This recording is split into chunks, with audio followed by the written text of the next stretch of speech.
In the late 1930s, the Nazi regime under Adolf Hitler began implementing systematic deportation policies against Jews and other ethnic groups deemed worthless or inferior races. The first mass deportation of Jews from Germany and Austria to occupied eastern territories like Poland began in October 1939, following the invasion of Poland, with approximately 78,000 Jews deported to the Lublin reservation by 1940, where they were forced to live in squalid ghettos such as Warsaw and Łódź, which became centers of starvation, disease, and forced labor.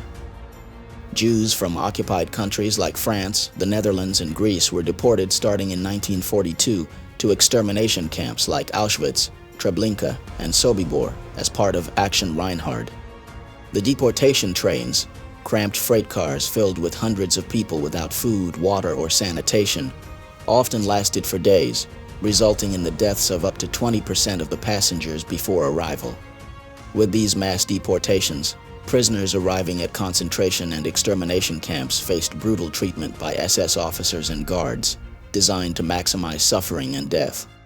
In camps like Auschwitz, which expanded into the largest complex with 3 main camps since 1940, SS officers under the command of Rudolf Höss enforced strict rules. Prisoners were shaved bald, tattooed with identification numbers, and given striped uniforms. At Birkenau, officers oversaw daily selections where SS doctors like Joseph Mengele chose weak prisoners for the gas chambers, where Zyklon B killed thousands within minutes, followed by the burning of bodies in crematoriums. Exhausting forced labor worked prisoners to death. They labored 12 to 14 hours in quarries, IG Farben factories, or railway construction, with guards beating them if production slowed. Women and children were often the worst victims, subjected to medical experiments such as forced sterilization or disease infection. Among the SS officers directly responsible for the suffering of prisoners in these camps, Hans Aumeier stood out as one of the most cruel. His role as Schutzhaftlagerführer at Auschwitz I involved overseeing mass executions and daily torture, exacerbating the camp's horrors. Hans Aumeier was born on August 20th, 1906, in Amberg, Bavaria, Germany, the son of a lathe operator.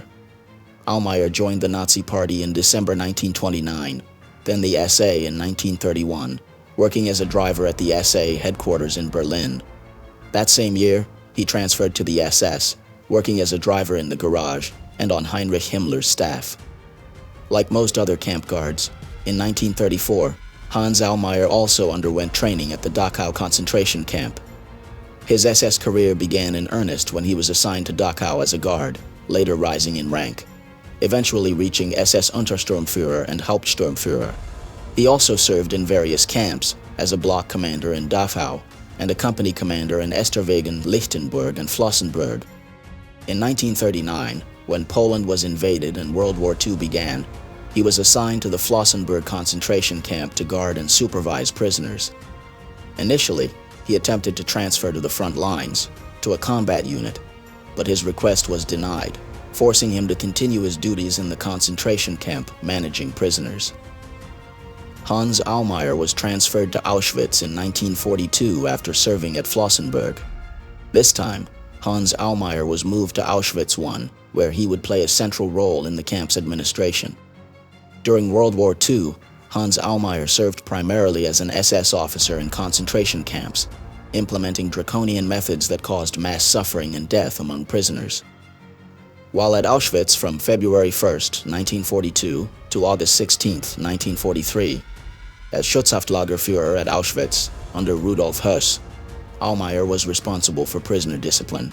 In this position, Hans Aumeier played a key role in creating terror in the camp by developing the use of the most brutal methods against prisoners. His actions ranged from beatings and punishments without clear reasons to orders for mass executions by shooting or hanging, carried out with cruelty. Specific crimes committed by Hans Aumeier included ordering the shooting of 144 women in the yard of Blocks 10 and 11, and being present and supervising the execution of 168 prisoners on May 27, 1942, in the same location. He was also involved in selecting prisoners for the gas chambers, where he ordered the beating of weak prisoners and random executions to maintain order. Besides being known for his violence against prisoners, he was also a corrupt figure. The peak of Hans Aumeier's power at Auschwitz ended abruptly in August 1943, when he was punished for corruption. Hans Aumeier was accused of embezzling valuables, gold, money, and other items confiscated from Jewish victims arriving at the camp. As a result, Aumeier was removed from his position on Rudolf Höss's orders. Instead of facing severe trial, he was only punished with a demotion and transfer. In December 1943, he was sent to German-occupied Estonia to serve as commandant of Vaivara Camp. This camp was part of a smaller concentration camp complex and functioned primarily as a forced labor camp. Although its scale was much smaller than Auschwitz, his pattern of brutality remained the same. Aumeier again implemented the deadly methods of terror and forced labor that he had used in Poland. However, his fate on the Eastern Front did not last long. With the rapid advance of the Soviet Red Army, the camp network in Estonia became unsustainable. In June 1944, Aumeier was transferred again, this time to a subcamp of the Dachau concentration camp in Bavaria, Germany. Here, he became the commander of an aircraft factory operated by prisoners. This move marked the beginning of the end of his career. He was retreating, following the defeat of the German army. By mid-1942, the Third Reich began to experience significant setbacks, leading to total defeat in 1945. The first turning point was the defeat at Stalingrad in February 1943, where the German Sixth Army surrendered, resulting in approximately 800,000 Axis personnel killed or captured and weakening the Eastern Front. This was followed by the defeat at Kursk in July 1943, the largest tank operation in history, which allowed the Soviets to advance into Poland through Operation Bagration in June 1944. Meanwhile, on the Western Front, D-Day on June 6, 1944, saw Allied landings in Normandy, liberating Paris in August and pushing German forces back to the Rhine.